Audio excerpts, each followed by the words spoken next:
할렐루야. 앞뒤로 옆으로 인사하십니다.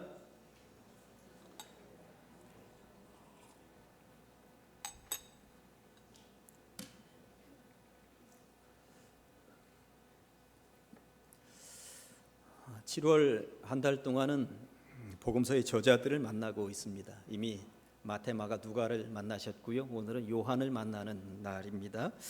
요한은 신약성경 네 번째 책의 저자입니다.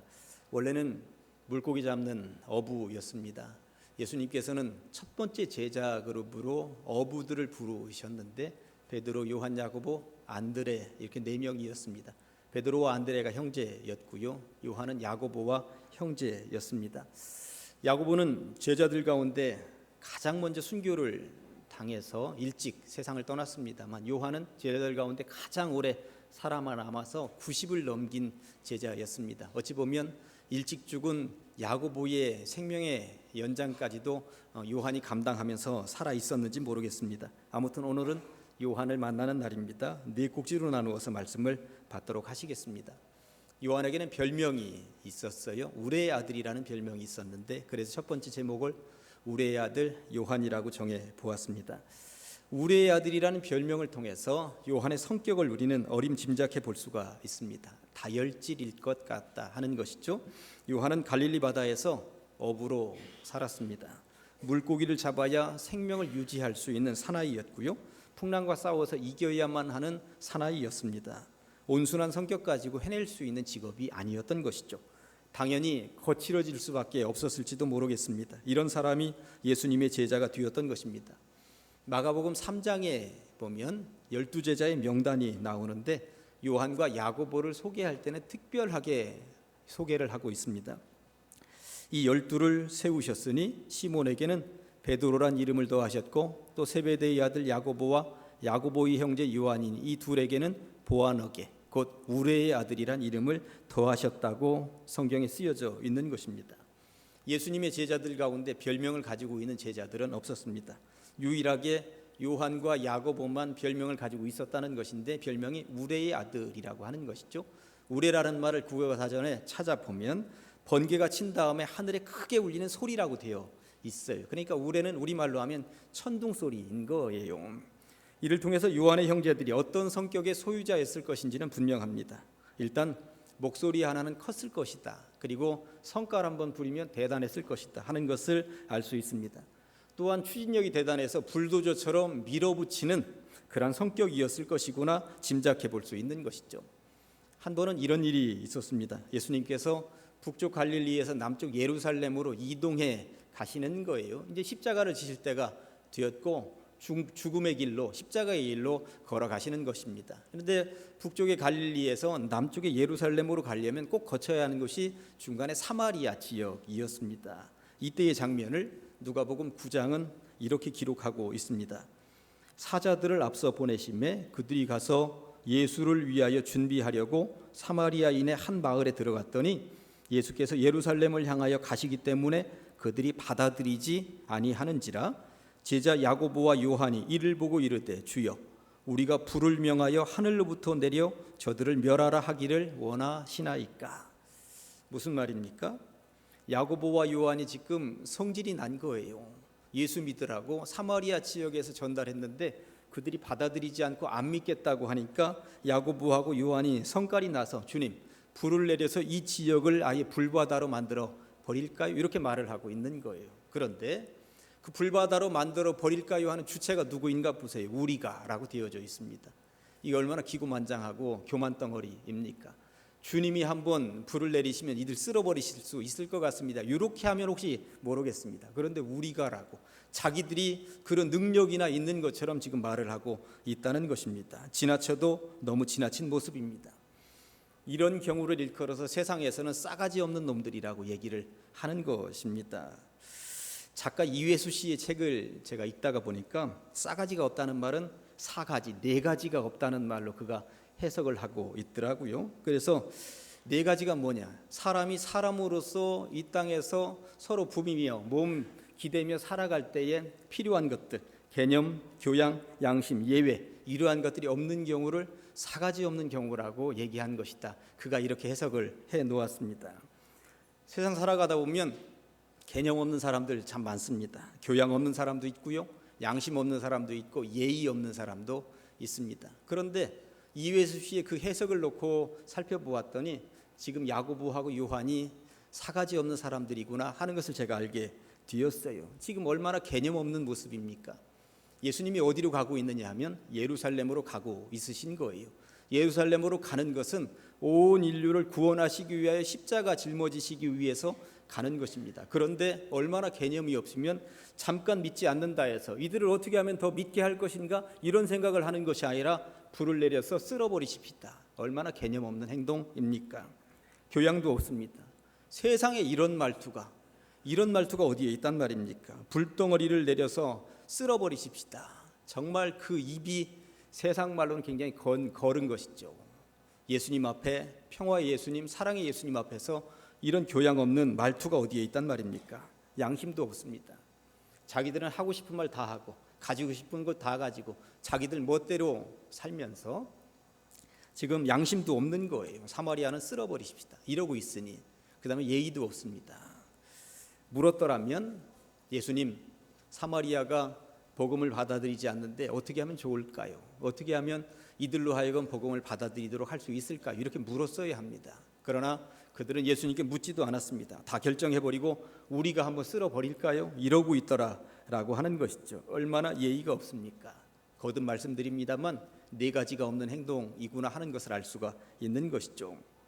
모르긴 몰라도 우리의 아들이라고 하는 별명은 바로 이런 사건 때문에 생긴 것이 아니겠는가 생각해 보았습니다. 아무튼 이렇게 물불 안 가리는 성격의 소유자들이 요한과 야고보였구나 하는 것을 알 수가 있는 것입니다.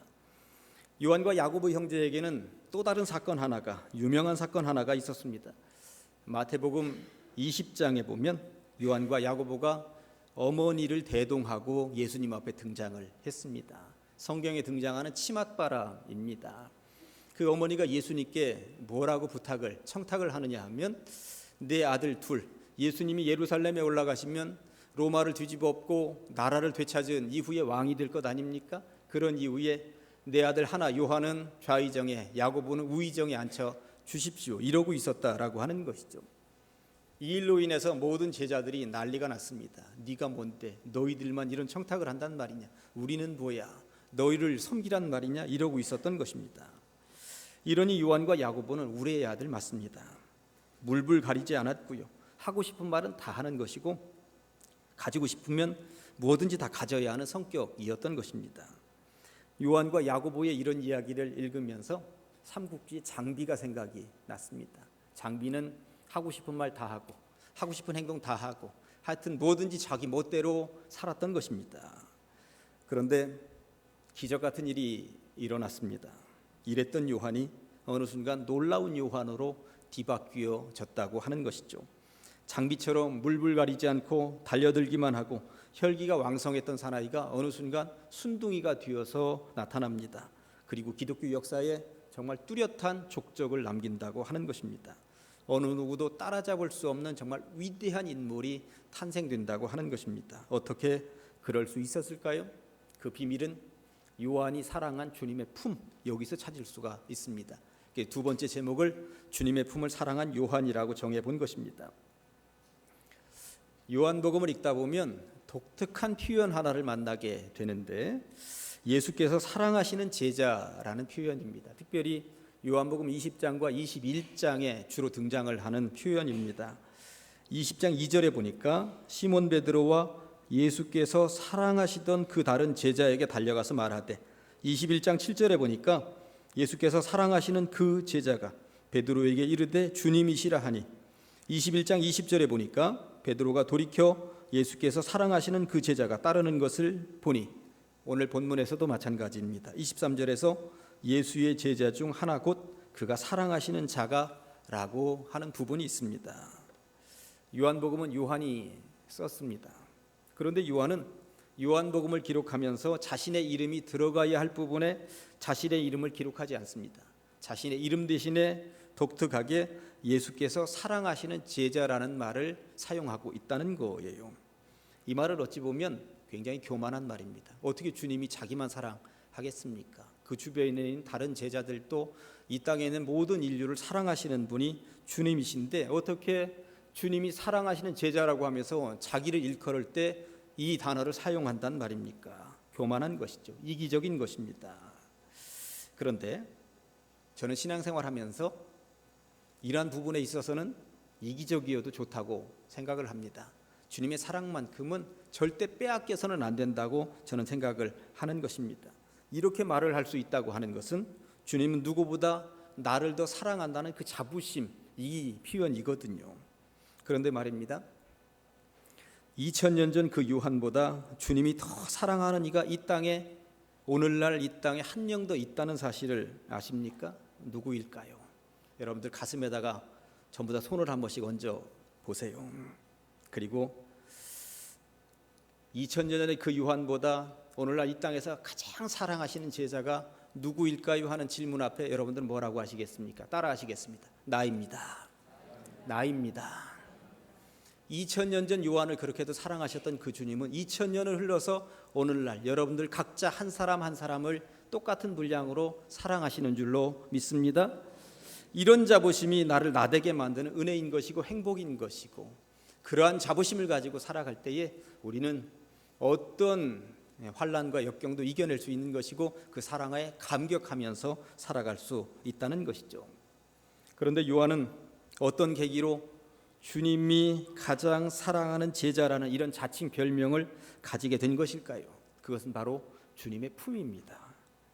요한은 다른 어떤 제자도 경험하지 못했던 주님의 품을 경험한 유일한 제자였다는 사실입니다. 오늘 본문의 배경은 최후의 만찬인 거예요. 예수님께서 이제 내일이면 십자가를 짊어지시고 피를 흘리면서 죽으십니다. 오늘 이 식사를 하시는데 제자들하고는 마지막 식사인 것이고 마지막 밤인 것입니다. 떡과 포도주를 나누시는 자리였습니다. 이런 뜻깊은 밤에 요한이 지금 어떻게 하고 있는지 본문을 통해서 여러분들 보셨습니까? 23절에 보니까 예수의 제자 중 하나 곧 그가 사랑하시는 자가 예수의 품에 의지하여 누웠는지라. 예수님의 품에 기대서 누워있는 제자가 하나 있었다고 성경이 말씀하고 있습니다. 그가 사랑하시는 제자가 누워있었다 했으니 요한입니다. 한번 상상력을 동원해 보시기 바랍니다. 장비처럼 혈기가 왕성한 사내가 예수님의 품에 이렇게 기대해 있다고 한번 상상을 해보시기 바랍니다. 얼마나 웃긴 장면입니까? 풋하고 웃음이 쏟아져 나올 수밖에 없는 그런 장면인 거예요. 요한이 예수님의 품을 파고 들었을 것입니다. 그런데 주님은 이런 버르장머리 없는 놈 하면서 그를 내치지 않습니다. 그리고 품에 그냥 품고 있으신 거예요. 얼마 동안 품고 있으셨는지 그건 정확히 알 수 없습니다만 요한은 그렇게 주님의 품을 체험했다는 것이죠. 얼마나 행복했을까요? 얼마나 따스했을까요? 주님의 품에 기대어서 요한은 주님의 숨결을 느꼈을 것입니다. 주님의 심장 소리까지도 들을 수 있었을 것입니다.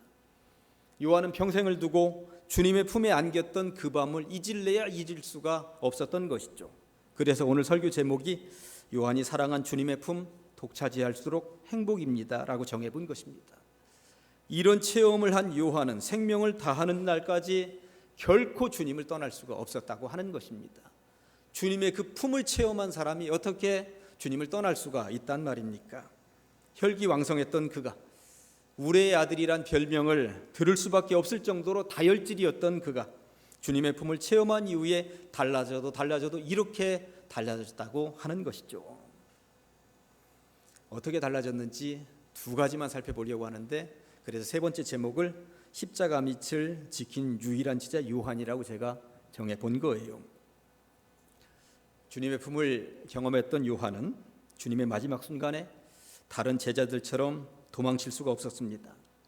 어떻게든 주님의 마지막 순간을 지켜야 되겠다고 결단을 했던 것이죠. 주님의 심장 소리를 들었고 따스한 온기를 온몸으로 체험했던 요한은 주님의 십자가를 모른 채 할 수가 없었던 것입니다. 따라갑니다. 십자가 짊어지신 그 예수님 뒤를 바짝 쫓아간 것입니다. 예수님과 같은 물이라고 하는 것이 탄로가 나면 잡히고 죽을 수밖에 없는 상황이었습니다. 그러나 그러한 것이 그의 발걸음을 멈추게 하지 않습니다. 바짝 따라갔습니다.